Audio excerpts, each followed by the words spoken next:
सत श्री अकाल, तुसीं देख रहे हो द पंजाब टीवी तो मैं हाँ जज सिंह चाहल। अज दे पंजाबी प्राइम टाइम दे विच तुहाडा सारिआं दा बहुत बहुत स्वागत है। पंजाबी प्राइम टाइम दे विच सब तो पहलां गल करांगे किसानी अंदोलन दी, जिस दे विच खेतीबाड़ी मंत्री नरेंद्र तोमर दे वल्लों किसानां नूं एक सलाह दे दित्ती गई है। किसानां ते देश धरोह दे परचियां दे मसले ते हुण मामला भखदा दिखाई दिंदा है। मुख मंत्री कैप्टन अमरिंदर सिंह ने भारत दे प्रधान मंत्री नरेंद्र मोदी नूं चिट्ठी क्यों लिखी है? किसानां दे पिछे केजरीवाल ने केंद्र सरकार दे नाल एक बार फिर तो पंगा पा लिया है। नवजोत सिंह सिद्धू ने पंजाब दी सियासत दे विच भंबल भूसा पा के रख दिता है। श्रोमणी अकाली दल नूं सियासत दे विच एक हुलारा मिलिया है। पेट्रोल अते डीजल दीआं वधदीआं कीमतां नूं लैके नीति आयोग दे चेयरमैन दे वल्लों एक वड्डा बयान दिता गया है। तुहानूं सारी जानकारी दिंदे हां, पर सब तो पहलां शुरुआत करदे हां किसानी अंदोलन तो। वख-वख सूबिआं दे विच किसानी अंदोलन लगातार चल रहा है। हरियाणा दे विच 11 जुलाई नूं हरियाणा दी विधान सभा दे डिप्टी स्पीकर रणबीर गंगवा दे उपर हमला होया सी, जिस नूं लैके कुछ किसानां दे उपर देश धरोह दा परचा हरियाणा पुलिस दे वल्लों कर दिता गया सी। किसान धरना दे रहे ने कि परचे रद्द कीते जाने चाहिए ने, पर हरियाणा दी सरकार टस तो मस हुंदी दिखाई नहीं दिंदी है। हुण किसान आगू राकेश टिकैत दे वल्लों हरियाणा दी सरकार नूं एक सख्त चेतावनी दे दित्ती गई है। राकेश टिकैत कहंदे ने कि असीं बड़े चंगे तरीके नाल सारा अंदोलन चला रहे हां, पर देश धरोह दा मुकदमा दर्ज करन दा की मतलब होया? देश धरोह दा मुकदमा हुंदा है कि जदों असीं कोई साजिश बनाईए अपने देश दे खिलाफ, अपनी सरकार दे खिलाफ अंदोलन चलाउणा कदों तो देश धरोह हो गया। ये परचे रद्द कीते जाने चाहिए ने, नहीं तां इदां ना होवे कि एक मोर्चा सानू पक्के तौर ते हरियाणे दे विच लाउणा पै जावे। हरियाणा दे मुख मंत्री मनोहर लाल खट्टर नूं यह चेतावनी राकेश टिकैत दे वल्लों दे दित्ती गई है। उधर दूजे पासे भाजपा दे साबका मंत्री हरियाणे तो ही मनीष ग्रोवर दे भी एक वड्डा इल्जाम लग रहा है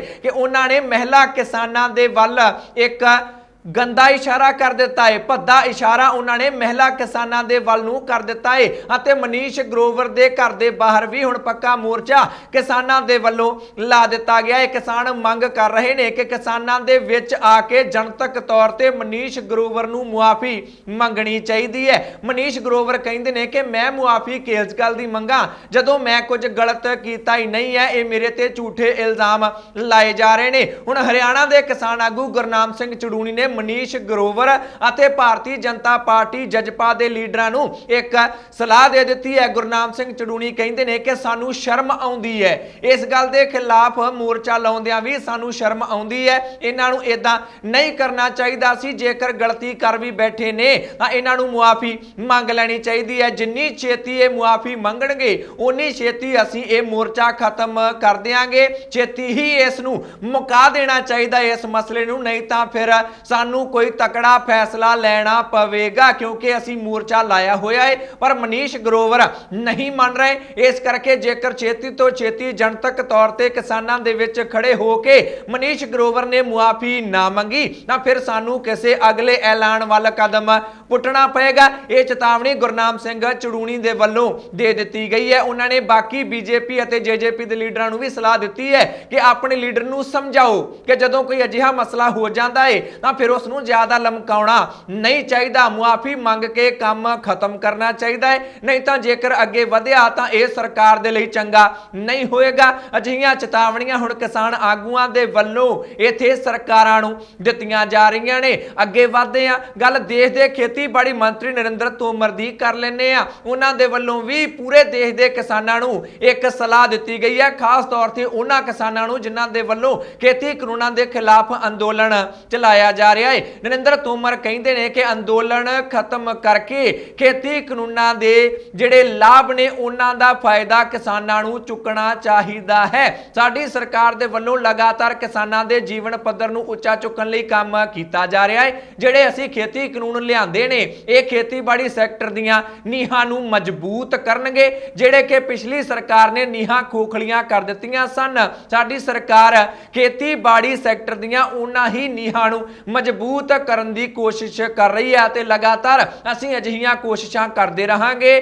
ਅੰਦੋਲਨ ਛੱਡ ਕੇ ਇਹਨਾਂ ਖੇਤੀ ਕਾਨੂੰਨਾਂ ਦੇ ਲਾਭਾਂ ਦਾ ਆਨੰਦ ਕਿਸਾਨਾਂ ਨੂੰ ਮਾਣਨਾ ਚਾਹੀਦਾ ਹੈ। ਇਹ ਸਲਾਹ ਨਰਿੰਦਰ ਤੋਮਰ ਦੇ ਵੱਲੋਂ ਅੰਦੋਲਨਕਾਰੀ ਕਿਸਾਨਾਂ ਨੂੰ ਦੇ ਦਿੱਤੀ ਗਈ ਹੈ। ਅੱਗੇ ਵਧਦੇ ਹਾਂ, ਗੱਲ ਕਰਦੇ ਹਾਂ ਪੰਜਾਬ ਦੇ ਮੁੱਖ ਮੰਤਰੀ ਕੈਪਟਨ ਅਮਰਿੰਦਰ ਸਿੰਘ ਦੀ, ਜਿਨ੍ਹਾਂ ਦੇ ਵੱਲੋਂ ਭਾਰਤ ਦੇ ਪ੍ਰਧਾਨ ਮੰਤਰੀ ਨਰਿੰਦਰ ਮੋਦੀ ਨੂੰ ਇੱਕ ਚਿੱਠੀ ਕਿਸਾਨੀ ਅੰਦੋਲਨ ਨੂੰ ਲੈ ਕੇ ਲਿਖ ਦਿੱਤੀ ਗਈ ਹੈ। ਉਹਨਾਂ ਦੇ ਮੀਡੀਆ ਸਲਾਹਕਾਰ ਰਵੀਨ ਠੁਕਰਾਲ ਦੇ ਵੱਲੋਂ ਇਸ ਗੱਲ ਦੀ ਜਾਣਕਾਰੀ ਦਿੱਤੀ ਗਈ ਹੈ ਕਿ ਕੈਪਟਨ ਨੇ ਮੋਦੀ ਨੂੰ ਇੱਕ ਚਿੱਠੀ ਕਿਸਾਨੀ ਅੰਦੋਲਨ ਨਾਲ ਸੰਬੰਧਿਤ ਲਿਖੀ ਹੈ। 3 ਟਵੀਟਾਂ ਦੇ ਵਿੱਚ ਰਵੀਨ ਠੁਕਰਾਲ ਨੇ ਇਹ ਸਾਰੀ ਜਾਣਕਾਰੀ ਦਿੱਤੀ ਹੈ। ਪਹਿਲੇ ਟਵੀਟ ਦੇ ਵਿੱਚ ਰਵੀਨ ਠੁਕਰਾਲ ਕੈਪਟਨ ਅਮਰਿੰਦਰ ਸਿੰਘ ਦੇ ਬਿਹਾਫ ਤੇ ਲਿਖਦੇ ਨੇ ਕਿ ਇਸ ਵੇਲੇ ਪਾਕਿਸਤਾਨ ਤੋਂ ਆਉਣ ਵਾਲੇ ਜਿਹੜੇ ਡਰੋਨ ਨੇ ਉਹਨਾਂ ਦੀ ਗਿਣਤੀ ਲਗਾਤਾਰ ਵਧ ਰਹੀ ਹੈ ਕਿਉਂਕਿ ਪੰਜਾਬ ਦੇ ਵਿੱਚ ਚੋਣਾਂ ਵੀ ਆ ਰਹੀਆਂ ਨੇ। ਜਿਹੜੀਆਂ ਗਤੀਵਿਧੀਆਂ ਨੇ ਇਹਨਾਂ ਗਰੁੱਪਾਂ ਦੀਆਂ ਅੱਤਵਾਦੀ ਜਿਹੜੀਆਂ ਗਤੀਵਿਧੀਆਂ ਨੇ ਉਹ ਹੋਰ ਵੀ ਤੇਜ਼ ਹੁੰਦੀਆਂ ਦਿਖਾਈ ਦਿੰਦੀਆਂ ਨੇ ਪੰਜਾਬ ਦੇ ਵਿੱਚ, ਜਿਨ੍ਹਾਂ ਦੇ ਵਿੱਚ ਖਾਲਿਸਤਾਨੀ ਗਰੁੱਪ ਵੀ ਸ਼ਾਮਿਲ ਨੇ ਅਤੇ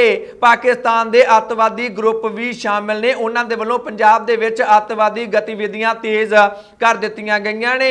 ਉਹ ਇਸ ਵੇਲੇ ਕਹਿੰਦੇ ਨੇ ਕਿ ਪੰਜਾਬ ਦੇ ਕਿਸਾਨ ਲੀਡਰਾਂ ਨੂੰ ਟਾਰਗੇਟ ਇਹਨਾਂ ਅੱਤਵਾਦੀ ਗਰੁੱਪਾਂ ਦੇ ਵੱਲੋਂ ਕੀਤਾ ਜਾ ਰਿਹਾ ਹੈ। ਕੈਪਟਨ ਅਮਰਿੰਦਰ ਸਿੰਘ ਨੇ ਭਾਰਤ ਦੇ ਪ੍ਰਧਾਨ ਮੰਤਰੀ ਨਰਿੰਦਰ ਮੋਦੀ ਨੂੰ ਅਪੀਲ ਕੀਤੀ ਹੈ ਕਿ ਛੇਤੀ ਤੋਂ ਛੇਤੀ ਕਿਸਾਨੀ ਅੰਦੋਲਨ ਦਾ ਹੱਲ ਕੱਢਿਆ ਜਾਣਾ ਚਾਹੀਦਾ ਹੈ। ਆਪਣੇ ਦੂਜੇ ਟਵੀਟ ਦੇ ਵਿੱਚ ਰਵੀਨ ਠੁਕਰਾਲ ਜਾਣਕਾਰੀ ਦਿੰਦੇ ਨੇ ਕਿ ਕੈਪਟਨ ਦੇ ਵੱਲੋਂ ਇੱਕ ਚਿੱਠੀ ਪੀਐਮ ਮੋਦੀ ਨੂੰ ਲਿਖੀ ਗਈ ਹੈ ਜਿਸ ਦੇ ਵਿੱਚ ਉਹ ਕੇਂਦਰ ਸਰਕਾਰ ਨੂੰ ਇਹ ਚੇਤਾ ਕਰਵਾ ਰਹੇ ਨੇ ਕਿ ਇਸ ਵੇਲੇ ਜਿਹੜੇ ਪਾਕਿਸਤਾਨ ਦੇ ਅੱਤਵਾਦੀ ਗਰੁੱਪ ਨੇ ਉਹ ਭਾਰਤ ਦੇ ਵਿੱਚ ਜਿਹੜਾ ਅੰਦੋਲਨ ਚੱਲ ਰਿਹਾ ਹੈ ਕਿਸਾਨਾਂ ਦਾ, ਉਸ ਦੀਆਂ ਜਿਹੜੀਆਂ ਭਾਵਨਾਵਾਂ ਭੜਕੀਆਂ ਹੋਈਆਂ ਨੇ ਉਸ ਦਾ ਨਜਾਇਜ਼ ਫਾਇਦਾ ਅੱਤਵਾਦੀ ਗਰੁੱਪ ਚੁੱਕ ਸਕਦੇ ਨੇ, ਜਿਹੜੇ ਕਿ ਬਹੁਤ ਜ਼ਿਆਦਾ ਨੁਕਸਾਨ ਹੋ ਸਕਦਾ ਹੈ ਪੰਜਾਬ ਦਾ ਵੀ ਅਤੇ ਦੇਸ਼ ਦਾ ਵੀ। ਇਹ ਸਾਰਾ ਕੁਝ ਕਹਿਣ ਦੀ ਕੋਸ਼ਿਸ਼ ਆਪਣੇ ਦੂਜੇ ਟਵੀਟ ਦੇ ਵਿੱਚ ਰਵੀਨ ਠੁਕਰਾਲ ਦੇ ਵੱਲੋਂ ਕੀਤੀ ਗਈ ਹੈ। ਤੀਜੇ ਟਵੀਟ ਦੇ ਵਿੱਚ ਠੁਕਰਾਲ ਜਾਣਕਾਰੀ ਦਿੰਦੇ ਨੇ ਕਿ ਕੈਪਟਨ ਅਮਰਿੰਦਰ ਸਿੰਘ ਨੇ ਇੱਕ ਆਫਰ ਵੀ ਭਾਰਤ ਦੇ ਪ੍ਰਧਾਨ ਮੰਤਰੀ ਨਰਿੰਦਰ ਮੋਦੀ ਨੂੰ ਦਿੱਤਾ ਹੈ ਕਿ ਪੰਜਾਬ ਦੀਆਂ ਸਾਰੀਆਂ ਹੀ ਪਾਰਟੀਆਂ ਦਾ ਇੱਕ ਡੈਲੀਗੇਸ਼ਨ ਲੈ ਕੇ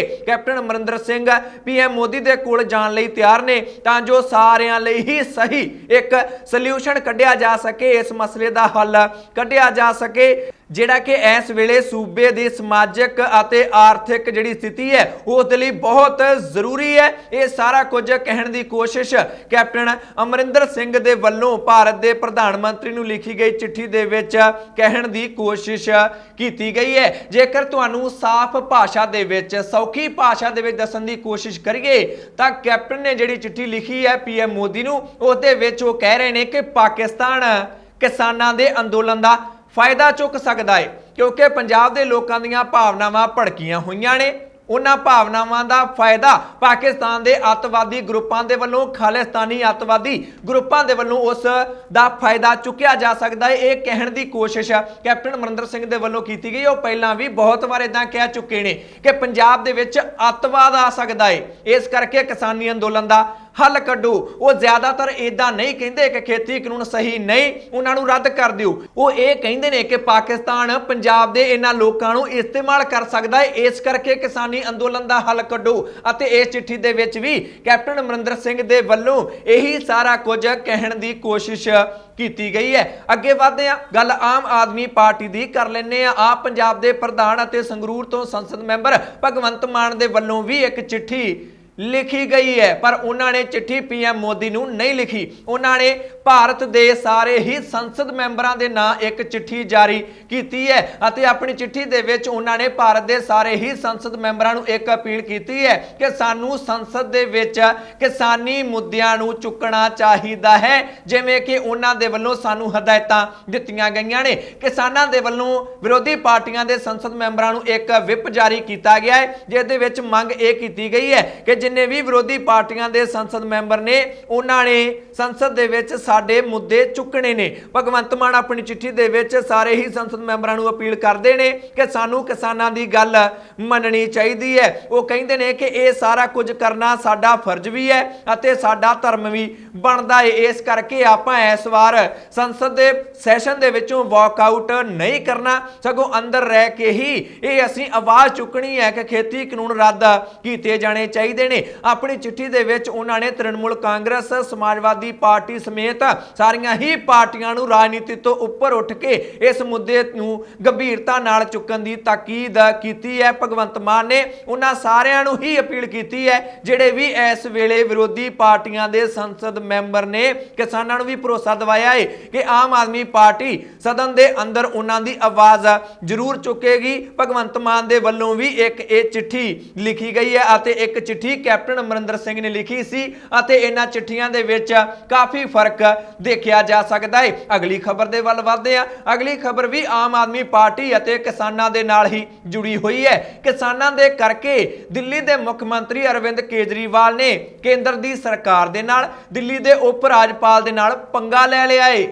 दरअसल दिल्ली दे विच जिहड़े किसानां ते केस दर्ज होए ने उन्हां दे विच सरकार दे वल्लों जिहड़े वकील हुंदे ने जिन्हां नूं पब्लिक प्रोसिक्यूटर कहा जांदा है, उप राज्यपाल ने दिल्ली दी सरकार नूं यह प्रपोजल भेजिया सी कि तुसीं अपनी सरकार वाले जिहड़े वकील ने उन्हां नूं कोर्ट दे विच पेश ना करो, सगों जिहड़े दिल्ली पुलिस ने एक वकीलां दा पैनल बनाया है उस नूं मंजूरी दिओ अपनी कैबिनेट दी बैठक दे विच तां जो दिल्ली पुलिस दे वकील पब्लिक प्रोसिक्यूटर बन के किसानां दे केसां दे विच कोर्ट दे विच पेश हो सकण। अते केजरीवाल सरकार दे वल्लों उप राज्यपाल दे वल्लों भेजे गए इस प्रपोजल नूं खारिज कर दिता गया है। केजरीवाल सरकार कहती है कि साडे वकील ही किसानां दे केसां विच जाके भुगतणगे, असीं दिल्ली पुलिस वल्लों बनाए गए वकीलां दे पैनल नूं खारिज करदे हां। केजरीवाल सरकार दे वल्लों यह बहुत वड्डा फैसला लिया गया है अते हुण यह जिहड़ा फैसला लिया है उसकी फाइल एक बार फिर तो दिल्ली दे उप राज्यपाल दे कोल भेज दी गई है। पहला उप राज्यपाल ने केजरीवाल सरकार दे इस वकीलां दे पैनल नूं खारिज कीता सी। उन्हां ने कहा सी कि दिल्ली पुलिस वाले वकीलां ते मुहर लाओ। हुण केजरीवाल सरकार ने दिल्ली पुलिस दे वकीलां नूं खारिज कर दिता है अते ओही फाइल हुण उप राज्यपाल दे कोल भेज दी गई है। सीधा सीधा पंगा उप राज्यपाल दे नाल किसानां दे करके केजरीवाल ने ले लिया है अते इस फैसले तो बाद केजरीवाल ने एक वड्डा दावा भी कर दिता है। वो कहंदे ने कि किसानां दा साथ देना साडे सारे भारतीयां दा फर्ज है। उन्होंने पोस्ट पाई है अते लिखदे ने कि मैं कोई एहसान नहीं कीता, किसानां दे प्रति अपना बस फर्ज ही मैं निभाया है। किसान अपराधी नहीं है, अतवादी नहीं है, वो साडा अन्नदाता है। ये पोस्ट अरविंद केजरीवाल दे वल्लों इत्थे पाई गई है। वो कहते हैं कि मैं कोई एहसान नहीं किया। जो पहला भी किसानों के केस कोर्ट दे विच भुगत रहे सन उदों दिल्ली पुलिस के वकीलों ने इल्जाम लाया सी दिल्ली सरकार ते कि जिहड़े दिल्ली सरकार के वकील ने ये एक पासड़ जिहड़ी कार्रवाई है वो करते हैं, एक पासड़ बयानबाजी करते हैं, किसानों के पक्ष में बोलते हैं। उदों भी आम आदमी पार्टी ने कहा सी कि हाँ असीं लुका के नहीं बोलते, असीं बोलते हैं अते शरेआम कहने आ कि असीं किसानों के पक्ष में हाँ अते वकीलों के पैनल नूं लैके हुण दिल्ली सरकार अते उप राज्यपाल दरम्यान तन गई है। हुण कौन जितदा है कौन हारदा है ये तो आने वाले समय दे विच पता लगेगा। पर केजरीवाल ने किसानों के पक्ष विच अपना स्टैंड स्पष्ट करने की कोशिश की है। अगे वधदे हां, गल पेट्रोल अते डीजल दी कर लैंदे हां। लगातार रेटां दे विच वाधा हो रहा है पर शुक्रवार नूं पेट्रोल अते डीजल दे रेटां विच ना तां कोई वाधा होया अते ना ही कोई घाटा होया है। कीमतां सिर रहीआं ने पर लगातार रेटां दे विच जिहड़ा वाधा हो रहा है उस नूं लैके केंद्र सरकार चिंतित है। यह दावा नीति आयोग के CEO अमिताभ कांत दे वल्लों कीता गया है। वो कहंदे ने कि केंद्र सरकार चिंता दे विच तां है पर नाल दी नाल शशोपंज दे विच भी है कि आखिर कीता की जाना चाहिए है। अमिताभ कांत के अनुसार इस वेले महामारी तो देश उभर रहा है, आर्थिक स्थिति बहुत माड़ी हुई पई है, पैसे की बहुत ज्यादा लोड़ है। इस करके एक पासे पैसा चाहिए है, दूजे पासे कीमतां लगातार वध रही ने, लोगों को भी अखियाई हो रही है। सरकार सोच रही है कि हुण कीता जावे तां की कीता जावे। इस तरह सरकार पूरी तरह दुचित्ती दे विच है। यह दावा नीति आयोग के CEO अमिताभ कांत दे वल्लों कर दिता ਦਿੱਤਾ ਗਿਆ है। जेकर गल करिए पेट्रोल ਅਤੇ ਡੀਜ਼ਲ ਦੀਆਂ ਕੀਮਤਾਂ ਦੀ ਤਾਂ ਪੂਰੇ ਦੇਸ਼ ਦੇ ਵਿੱਚ ਲਗਾਤਾਰ ਇਸ ਦੀਆਂ ਕੀਮਤਾਂ ਵਧ ਰਹੀਆਂ ਨੇ ਅਤੇ ਵਿਰੋਧੀ ਪਾਰਟੀਆਂ ਦੇ ਵੱਲੋਂ ਕੇਂਦਰ ਸਰਕਾਰ ਨੂੰ ਘੇਰਨ ਦੀਆਂ ਕੋਸ਼ਿਸ਼ਾਂ ਕੀਤੀਆਂ ਜਾ ਰਹੀਆਂ ਨੇ। ਵਿਰੋਧ ਪ੍ਰਦਰਸ਼ਨ ਕੀਤੇ ਜਾ ਰਹੇ ਨੇ ਜਿਨ੍ਹਾਂ ਨੂੰ ਲੈ ਕੇ ਹੁਣ ਕਈ ਸੂਬਿਆਂ ਦੇ ਵਿੱਚ ਚੋਣਾਂ ਵੀ ਆ ਰਹੀਆਂ ਨੇ ਅਤੇ ਭਾਰਤੀ ਜਨਤਾ ਪਾਰਟੀ ਅਤੇ ਉਹਨਾਂ ਦੇ ਸਹਿਯੋਗੀ ਦਲਾਂ ਦੀਆਂ ਮੁਸ਼ਕਲਾਂ ਵੀ ਇਸ ਮਹਿੰਗਾਈ ਨੂੰ ਲੈ ਕੇ ਵੱਧ ਸਕਦੀਆਂ ਨੇ। ਸ਼ਾਇਦ ਇਸੇ ਕਰਕੇ ਹੀ ਕੇਂਦਰ ਸਰਕਾਰ ਵੀ ਹੁਣ ਚਿੰਤਾ ਦੇ ਵਿੱਚ ਡੁੱਬਦੀ ਦਿਖਾਈ ਦਿੰਦੀ ਹੈ। ਅਗਲੀ ਖਬਰ ਦੇ ਵੱਲ ਵਧਦੇ ਹਾਂ। ਗੱਲ ਨਵਜੋਤ ਸਿੰਘ ਸਿੱਧੂ ਦੀ ਕਰ ਲੈਂਦੇ ਆ। ਉਹਨਾਂ ਨੇ ਪੰਜਾਬ ਦੀ ਸਿਆਸਤ ਦੇ ਵਿੱਚ ਭੰਬਲ ਭੂਸਾ ਕ੍ਰੀਏਟ ਕੀਤਾ ਹੋਇਆ ਹੈ। ਕੁਝ ਪਤਾ ਨਹੀਂ ਲੱਗ ਰਿਹਾ।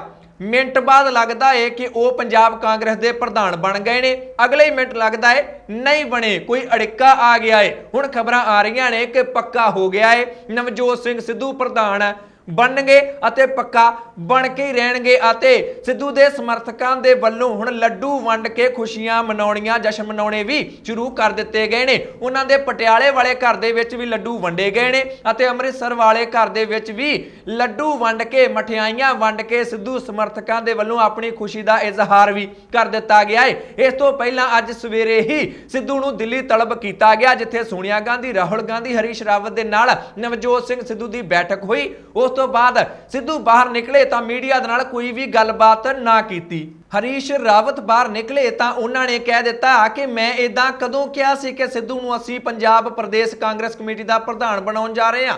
ਹਰੀਸ਼ ਰਾਵਤ ਦੇ ਇਸ ਬਿਆਨ ਤੋਂ ਬਾਅਦ ਸੋਚਿਆ ਜਾਣ ਲੱਗਾ ਕਿ ਸ਼ਾਇਦ ਕਾਂਗਰਸ ਦੀ ਪ੍ਰਧਾਨਗੀ ਹੁਣ ਨਵਜੋਤ ਸਿੰਘ ਸਿੱਧੂ ਨੂੰ ਨਹੀਂ ਮਿਲੇਗੀ। ਪਰ ਉਸ ਤੋਂ ਬਾਅਦ ਜਦੋਂ ਸਿੱਧੂ ਸਮਰਥਕਾਂ ਦੇ ਵੱਲੋਂ ਜਸ਼ਨ ਮਨਾਉਣੇ ਸ਼ੁਰੂ ਕਰ ਦਿੱਤੇ ਗਏ ਤਾਂ ਉਸ ਤੋਂ ਬਾਅਦ ਸੋਚਿਆ ਜਾਣ ਲੱਗਾ ਕਿ ਹਾਂ ਪ੍ਰਧਾਨਗੀ ਮਿਲ ਸਕਦੀ ਹੈ। ਪੰਜਾਬ ਕਾਂਗਰਸ ਵੀ ਇਸ ਵੇਲੇ ਦੋ ਧੜਿਆਂ ਦੇ ਵਿੱਚ ਵੰਡੀ ਜਾਂਦੀ ਦਿਖਾਈ ਦਿੰਦੀ ਹੈ। ਕੈਪਟਨ ਅਮਰਿੰਦਰ ਸਿੰਘ ਦੀ ਜੇਕਰ ਗੱਲ ਕਰੀਏ ਤਾਂ ਉਹਨਾਂ ਨਾਲ ਸੰਬੰਧਿਤ ਖਬਰਾਂ ਆ ਰਹੀਆਂ ਨੇ ਕਿ ਉਹ ਨਾਰਾਜ਼ ਹੋ ਗਏ ਨੇ। ਉਹ ਇਸ ਵੇਲੇ ਹਾਈ ਕਮਾਨ ਦੇ ਨਾਲ ਖੁਸ਼ ਨਹੀਂ ਅਤੇ ਤਰ੍ਹਾਂ ਤਰ੍ਹਾਂ ਦੀਆਂ ਸ਼ਿਕਾਇਤਾਂ ਉਹਨਾਂ ਦੇ ਵੱਲੋਂ ਹਾਈ ਕਮਾਨ ਤੱਕ ਪਹੁੰਚਾਈਆਂ ਜਾ ਰਹੀਆਂ ਨੇ। ਗੱਲ ਕਰੀਏ ਕੈਪਟਨ ਅਮਰਿੰਦਰ ਸਿੰਘ ਦੇ ਧੜੇ ਦੇ ਮੰਨੇ ਜਾਂਦੇ ਮਨੀਸ਼ ਤਿਵਾੜੀ ਦੀ ਤਾਂ ਉਹਨਾਂ ਦੇ ਵੱਲੋਂ ਕਿਸੇ ਹਿੰਦੂ ਚਿਹਰੇ ਨੂੰ ਪੰਜਾਬ ਕਾਂਗਰਸ ਦਾ ਪ੍ਰਧਾਨ ਲਾਉਣ ਦੀ ਵਕਾਲਤ ਕਰ ਦਿੱਤੀ ਗਈ ਹੈ। ਉਹਨਾਂ ਨੇ ਪੰਜਾਬ ਦੇ ਡੈਮੋਗ੍ਰਾਫਿਕਸ ਦੱਸੇ ਨੇ, ਭਾਵ ਕਿੰਨੀ ਆਬਾਦੀ ਕਿਹੜੇ ਧਰਮ ਦੇ ਨਾਲ ਸੰਬੰਧ ਰੱਖਦੀ ਹੈ, ਇਹ ਸਾਰਾ ਕੁਝ ਦੱਸਣ ਦੀ ਕੋਸ਼ਿਸ਼ ਮਨੀਸ਼ ਤਿਵਾੜੀ ਦੇ ਵੱਲੋਂ ਕੀਤੀ ਗਈ। ਕਹਿਣਾ ਉਹ ਇਹ ਚਾਹੁੰਦੇ ਨੇ ਕਿਉਂਕਿ ਜਦੋਂ ਚਰਚਾ ਚੱਲੀ ਕਿ ਹਿੰਦੂ ਚਿਹਰੇ ਨੂੰ ਕਾਂਗਰਸ ਕਮੇਟੀ ਦਾ ਪ੍ਰਧਾਨ ਬਣਾਇਆ ਜਾਏਗਾ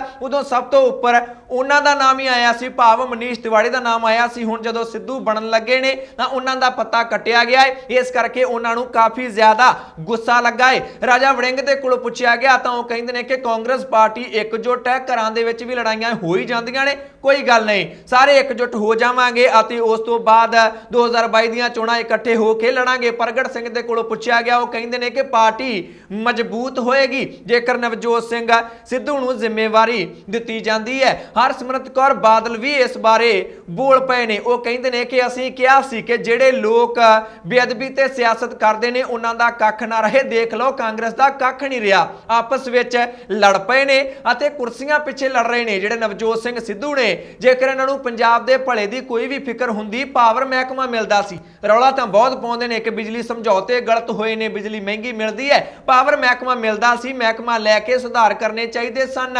ਹੁਣ ਸਿਰਫ ਤੇ ਸਿਰਫ ਕੁਰਸੀ ਲਈ ਹੀ ਦਿੱਲੀ ਦੇ ਗੇੜੇ ਨਵਜੋਤ ਸਿੰਘ ਸਿੱਧੂ ਦੇ ਵੱਲੋਂ ਲਾਏ ਜਾ ਰਹੇ ਨੇ। ਉਸ ਨੂੰ ਪੰਜਾਬ ਦੇ ਭਲੇ ਦੀ ਕੋਈ ਵੀ ਫਿਕਰ ਨਹੀਂ ਹੈ। ਇਹ ਦਾਅਵਾ ਹਰਸਿਮਰਤ ਕੌਰ ਬਾਦਲ ਦੇ ਵੱਲੋਂ ਕਰ ਦਿੱਤਾ ਗਿਆ ਹੈ। ਲੁਧਿਆਣਾ ਦੇ ਵਿੱਚ ਸਿੱਧੂ ਸਮਰਥਕਾਂ ਦੇ ਵੱਲੋਂ ਬੱਬਰ ਸ਼ੇਰ ਇੱਕ ਹੀ ਹੁੰਦਾ ਹੈ ਨਾਂ ਦੇ ਬੈਨਰ ਲਾਏ ਗਏ ਸਨ ਅਤੇ ਬੀਤੀ ਰਾਤ ਉਹਨਾਂ ਬੈਨਰਾਂ ਨੂੰ ਵੀ ਕੋਈ ਪਾੜ ਗਿਆ ਹੈ। ਇਸ ਤਰ੍ਹਾਂ ਕਾਂਗਰਸ ਪਾਰਟੀ ਦੇ ਵਿੱਚ ਪਾੜ ਪੈਂਦਾ ਸਿੱਧੇ ਤੌਰ ਤੇ ਦਿਖਾਈ ਦਿੰਦਾ ਹੈ। ਹੁਣ ਜੇਕਰ ਨਵਜੋਤ ਸਿੰਘ ਸਿੱਧੂ ਨੂੰ ਪ੍ਰਧਾਨਗੀ ਮਿਲਦੀ ਹੈ ਤਾਂ ਕੈਪਟਨ ਅਮਰਿੰਦਰ ਸਿੰਘ ਕੀ ਕਰਨਗੇ? ਕਿਉਂਕਿ ਖਬਰਾਂ ਤਾਂ ਆ ਰਹੀਆਂ ਨੇ ਕਿ ਉਹਨਾਂ ਨੇ ਹਾਈ ਕਮਾਨ ਨੂੰ ਕਹਿ ਦਿੱਤਾ ਹੈ ਕਿ ਜੇਕਰ ਸਿੱਧੂ ਨੂੰ ਅੱਗੇ ਕਰੋਗੇ ਮੈਂ ਨਹੀਂ ਲੜਨੀ ਚੋਣ ਫਿਰ 2022 ਵਾਲੀ। ਹੁਣ ਇਹਦੇ ਵਿੱਚ ਸੱਚਾਈ ਕਿੰਨੀ ਕੁ ਹੈ? ਕਿਉਂਕਿ ਕੈਪਟਨ ਦੇ ਵੱਲੋਂ ਇੱਕ ਸਾਫ਼ ਕਰ ਦਿੱਤਾ ਗਿਆ ਹੈ ਕਿ ਮੈਂ ਅਸਤੀਫਾ ਨਹੀਂ ਦਿਆਂਗਾ, ਕਿਉਂਕਿ ਖਬਰਾਂ ਇੱਥੋਂ ਤੱਕ ਆ ਗਈਆਂ ਸਨ ਕਿ ਜੇਕਰ ਸਿੱਧੂ ਨੂੰ ਪ੍ਰਧਾਨਗੀ ਮਿਲਦੀ ਹੈ ਤਾਂ ਸੀਐਮ ਅਹੁਦੇ ਤੋਂ ਅਸਤੀਫਾ ਕੈਪਟਨ ਦੇ ਵੱਲੋਂ ਦਿੱਤਾ ਜਾ ਸਕਦਾ ਹੈ। ਕੈਪਟਨ ਨੇ ਸਾਫ਼ ਕਰ ਦਿੱਤਾ ਹੈ ਕਿ ਨਹੀਂ, ਅਜਿਹੀ ਕੋਈ ਵੀ ਗੱਲ ਨਹੀਂ ਹੈ। ਇਹ ਸਾਰੀਆਂ ਖਬਰਾਂ ਝੂਠੀਆਂ ਨੇ। ਨਾ ਤਾਂ ਮੈਂ ਅਸਤੀਫਾ ਦਿੱਤਾ ਹੈ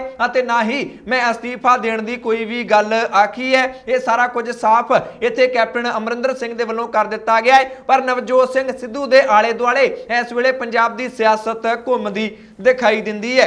ਅਗਲੀ ਖਬਰ ਦੇ ਵੱਲ ਵਧਦੇ ਹਾਂ। ਗੱਲ ਜੇਕਰ ਸਿਆਸਤ ਦੀ ਕਰ ਰਹੇ ਹਾਂ ਤਾਂ ਸ਼੍ਰੋਮਣੀ ਅਕਾਲੀ ਦਲ ਦੇ ਵੱਲੋਂ ਲਗਾਤਾਰ ਆਪਣਾ ਸਮਰਥਨ ਵਧਾਉਣ ਦੀਆਂ ਕੋਸ਼ਿਸ਼ਾਂ ਕੀਤੀਆਂ ਜਾ ਰਹੀਆਂ ਨੇ।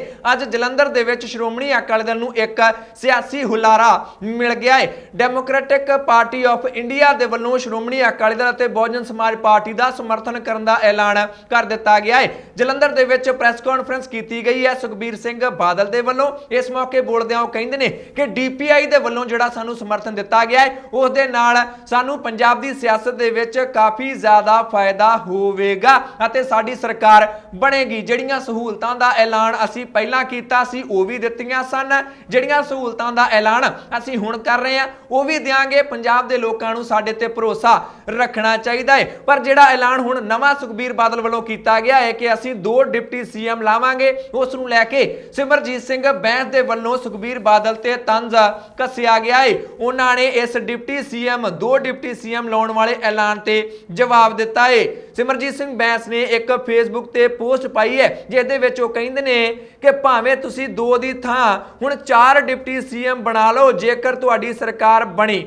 ਬਰਗਾੜੀ ਤੇ ਬੈਬਲ ਕਲਾਂ ਦੇ ਦਾਗ ਤੁਹਾਡੇ ਦਾਮਨ ਤੋਂ ਧੋਤੇ ਨਹੀਂ ਜਾ ਸਕਣਗੇ। ਹਾਸੋਹੀਣੀ ਗੱਲ ਹੈ ਕਿ ਚੋਣਾਂ ਤੋਂ ਐਨ ਪਹਿਲਾਂ ਕੀਤੇ ਗਏ ਇਸ ਵਾਅਦੇ ਦਾ ਵਜ਼ਨ ਉਨਾ ਹੀ ਹੈ ਜਿੰਨਾ ਤੁਹਾਡੇ ਪੁਰਾਣੇ ਭਾਈਵਾਲ ਭਾਜਪਾ ਦੇ ਕੀਤੇ ਜੁਮਲਿਆਂ ਦਾ ਸੀ। ਬਹਿਰਹਾਲ ਪੰਜਾਬ ਵਿੱਚ 10 ਸਾਲ ਤੁਹਾਡੀ ਸਰਕਾਰ ਰਹੀ ਅਤੇ ਭਾਜਪਾ ਤੁਹਾਡੀ ਭਾਈਵਾਲ ਰਹੀ। ਕਿ ਉਸ ਵੇਲੇ ਪੰਜਾਬ ਵਿੱਚ ਦਲਿਤ ਚਿਹਰੇ ਨਹੀਂ ਸਨ ਜਾਂ ਭਾਜਪਾ ਵਿੱਚ ਹਿੰਦੂ ਚਿਹਰੇ ਨਹੀਂ ਸਨ? ਇਹ ਸਵਾਲ ਸਿਮਰਜੀਤ ਸਿੰਘ ਬੈਂਸ ਦੇ ਵੱਲੋਂ ਇੱਥੇ ਸੁਖਬੀਰ ਬਾਦਲ ਨੂੰ ਪੁੱਛ ਲਏ ਗਏ ਨੇ। ਕਹਿਣ ਦਾ ਮਤਲਬ ਇਹ ਹੈ ਕਿ ਤੁਸੀਂ ਜਦੋਂ ਤੁਹਾਡੀ ਪਹਿਲੀ ਸਰਕਾਰ ਸੀ ਉਦੋਂ ਤੁਸੀਂ ਇਹ ਡਿਪਟੀ ਸੀਐਮ ਕਿਉਂ ਨਹੀਂ ਲਾਏ? ਆਪ ਕਿਉਂ ਡਿਪਟੀ ਸੀਐਮ ਬਣ ਗਏ ਸੀ? ਇਹ ਸਵਾਲ, ਇਹ ਕੌੜੇ ਸਵਾਲ ਇੱਥੇ ਸਿਮਰਜੀਤ ਸਿੰਘ ਬੈਂਸ ਦੇ ਵੱਲੋਂ ਸ਼੍ਰੋਮਣੀ ਅਕਾਲੀ ਦਲ ਦੇ ਪ੍ਰਧਾਨ ਸੁਖਬੀਰ ਸਿੰਘ ਬਾਦਲ ਨੂੰ ਪੁੱਛ ਲਏ ਗਏ ਨੇ। ਸੋ ਇਹ ਸੀ ਕੁਝ ਉਹ ਜਾਣਕਾਰੀ, ਕੁਝ ਉਹ ਖਬਰਾਂ ਜੋ ਤੁਹਾਡੇ ਤੱਕ ਪਹੁੰਚਾਉਣੀਆਂ ਬਹੁਤ ਜ਼ਰੂਰੀ ਸਨ। ਇਹਨਾਂ ਖਬਰਾਂ ਵਿੱਚੋਂ ਕਿਸੇ ਖਬਰ ਬਾਰੇ ਜਾਂ ਫਿਰ ਪੰਜਾਬੀ ਪ੍ਰਾਈਮ ਟਾਈਮ ਬਾਰੇ ਤੁਹਾਡੀ ਕੋਈ ਵੀ ਰਾਏ ਜਾਂ ਸੁਝਾਅ ਹੈ ਤਾਂ ਕਮੈਂਟ ਕਰਕੇ ਆਪਣੀ ਰਾਏ ਜ਼ਰੂਰ ਦਿਓ। ਚੈਨਲ ਨੂੰ ਸਬਸਕ੍ਰਾਈਬ ਕਰ ਲਓ, ਫੇਸਬੁੱਕ ਤੇ ਪੇਜ ਲਾਈਕ ਕਰ ਲਓ। ਮੈਂ ਜੱਜ ਸਿੰਘ ਚਾਹਲ ਅਗਲੀ ਵਾਰ ਫਿਰ ਹਾਜ਼ਰ ਹੋਵਾਂਗਾ। ਤੁਸੀਂ ਦੇਖਦੇ ਰਹੋ ਦਾ ਪੰਜਾਬ ਟੀਵੀ, ਹਰ ਖਬਰ ਦਾ ਸੱਚ।